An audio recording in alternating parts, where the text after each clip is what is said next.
welcome here to TalkFCB and welcome back to the channel, guys, for another big day of transfer news. And it's once again going to be dominated by Ousmane Dembélé and the transfer saga that is surrounding him. But I feel like right now we are nearing the conclusion of that particular saga, which is also why today we're going to be looking beyond Dembélé too. We're not just going to be focusing all on him. What's he going to do? How much are we going to get? We're also going to be looking to the future at Barca and understanding what Barca may be able to do with any money generated from Dembele's exit, with a number of transfer rumours swirling in the media right now.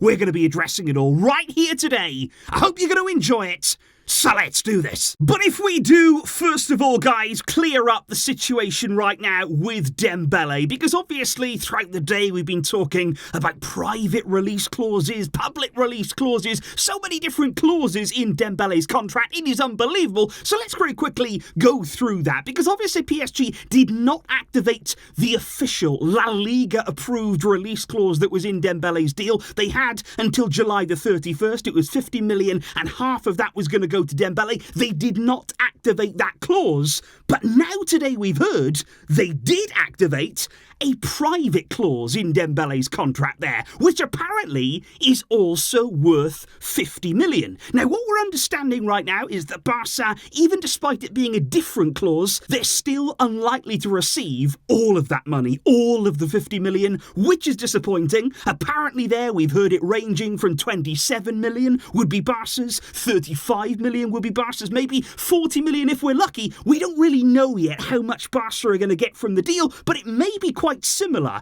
to the previous release clause there that ran out on July the 31st. And it's quite incredible, guys, really, because what we've also learned today is that Barca themselves had until today to give Dembele authorization to be able to speak with PSG, because apparently if we didn't authorize that today within a certain number of days from PSG activating the original clause, I know this is confusing, but if we didn't give him the authorization, another clause in his deal would have said he could walk away for free, effectively break free from his contract and join PSG for nothing. So all of this right now, very complicated, very time sensitive, and in the end it feels as though Barca have kind of gotten themselves into a bit of a mess. They've kind of been left without any real choice, any real negotiating power in this deal, and everybody right now is asking, how have they done that? Why have we left ourselves in that position? Why has Dembele and his agent here been given so much power? But don't forget, guys, that when we renewed Dembele, he was literally just about to leave the club for free. His contract was expiring. There was no end in sight there. We thought that after everything we'd invested in him, money-wise, time-wise, how much effort had been put into Dembele, and at the time we thought,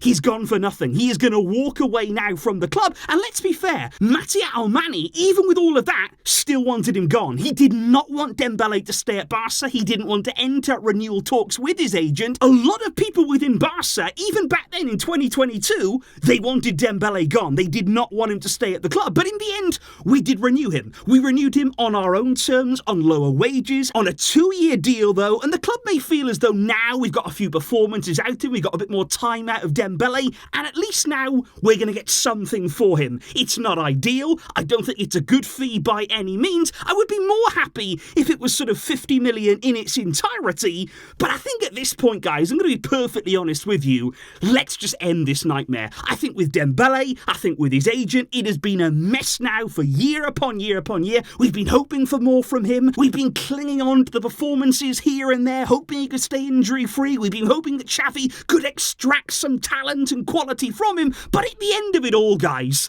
I think let's just cut our losses now. Let's try and move on from Ousmane Dembele. Let the guy go. He doesn't want to be here, so don't force him to be. At the end of the day, we're going to have to take what we can get. It's not a good deal for the club. It's not an amazing deal here. We're not going to have a huge amount of money coming in, but at the end of it all, let's focus on the players who are committed to this club, who want to be at this club, who have appreciated the time and effort that Xavi have given them. That is not Dembele, and we also can't forget, guys, Dembele is not irreplaceable. We have lost bigger players at this club, and we have lost more important players at this club in recent times.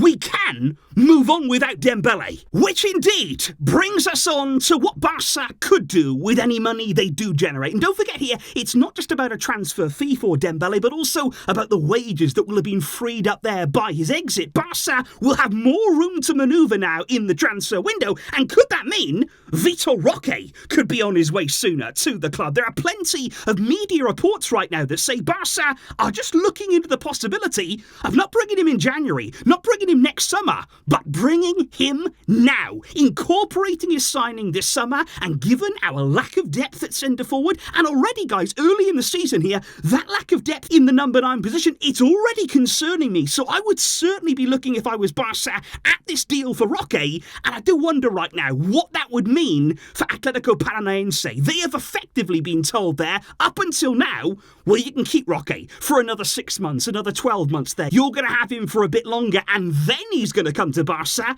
Are we going to be able now to turn around and say, okay, but we want Roque now? Did we have to give them more notice about that? Would we have to act soon to be able to do that? All of that we're going to find out soon. But Roque apparently could be an option. And then we've also heard about Joao Felix. And as soon as Dembele's exit, guys, moved closer, I just knew the name of Joao Felix was going to explode in the media. And it didn't take long at all for that to happen. But I just want to say on this, for me, Joao Felix is a name that is more supported by Joan Laporta. The fact there that Laporta has always admired Felix, he's a big fan of him, he's been very, very public on that, and he's always been open to a deal if it was there, if it could be done for a good amount. And I do wonder as well how much influence Jorge Mendes has on any potential deal, but on Felix, he's not a Dembele replacement, and I think that's very, very clear. And it's not really just about that, but Xavi has real doubts about exactly where Felix would fit in to this Barca team, to his system, and that is why, even despite Dembele's exit, Joao Felix is still not a priority for Barca, and he is not the player right now that we're looking at very, very closely. That player, in terms of an attack-minded player, is Bernardo Silva. We spoke yesterday about the fact that immediately here, after learning of Dembele's departure, imminent departure, Barca was straight on the phone to Bernardo Silva. They spoke with him, they told him to be patient, they told him that the summer is long, we are working on a deal to sign you, and I believe that. I honestly believe right now that Barca are working hard here to find a way to incorporate Bernardo Silva, and with Dembele leaving, it makes it more likely. Before we were always saying, well, how can we do that? You know, you need a big sale, you need money coming in, you need a big exit from somewhere, and we couldn't really see how that would happen. But I also do wonder, guys, in the back of my mind right now, because of all these clauses that were inserted into Dembele's deal, and the club knew about them, of course they did they kind of expect that Dembele might leave? Did they kind of think in the back of their mind, when we're looking at these big players like Bernardo Silva, well, Dembele might be on his way out? They kept it very quiet. You know, none of us really saw this coming from the outside. But were Barca already planning, already making moves, knowing that Dembele may indeed depart the club this summer? Which brings us on then to the all-important position that is the right-back position at Barca. Because only a few days ago, guys, we all heard that Barca were about to reactivate the Fresneda option there with Real Valladolid, that Barca were going to actually return for him, were going to place a bid there. We heard rumours of a bid of €8 million fixed plus 10 million in variables. That would there be an 18 million total package. Don't forget Fresneda's release clause at Valladolid is 20 million fixed. But you also add to that right now the news that Valladolid are very interested in Barca Athletics' Estanis Pedrola. Very exciting attacking player there. In really good form he was last season. Valladolid wants him in the Segunda, and is that something Barca could use in a deal maybe there for Fresneda?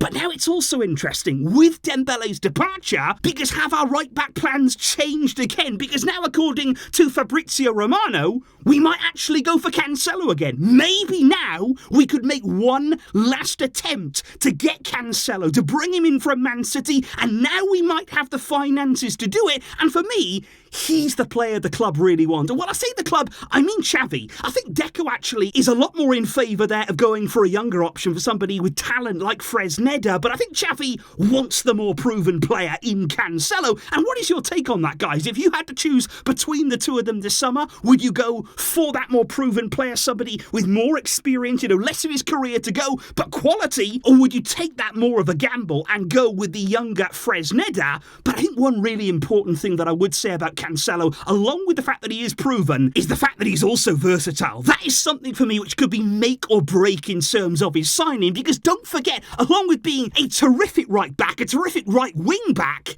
he can also play a left back. And that, for me right now, with the lack of depth that we have, with the concerns we have about left back this season, if Balde were to get injured, well, Cancelo would help us there. That would mean we didn't have to rely on Marcos Alonso, and I'm sold. If that is what it takes, and if he could actually help us provide not only cover at left back, but he's played very, very well there when he's been deployed in that area, Cancelo, that is a big, big positive with him. It's almost as though you'd be signing two players in one with Cancelo. But I am just wondering right here, guys, and I think the big question that we're all asking ourselves right now we're sort of coming to terms with Dembele's exit. We know that it's going to happen. We know that he wants to leave and will indeed be joining PSG. But what would you do with those extra funds? And like I say, we're not going to be suddenly blessed with money. It's not an enormous amount that we're going to get for him, and we should be getting more, of course. We spoke about that. But how would you spend it? The precious money, the precious wages now that we have unlocked in this team, what would you do? Which area would you target most? And what are you hoping that the club does from here? Please do let me know all of those thoughts, guys, in the comments down below. I'll be back here soon to talk more about the transfers and also, of course, our game against AC Milan. That is very late, or very early again. It's happening in Las Vegas tonight. Enjoy the match, guys, if you will be there for it. And I will catch you soon. Thank you for your support. But until next time, as always, Visca El Barça.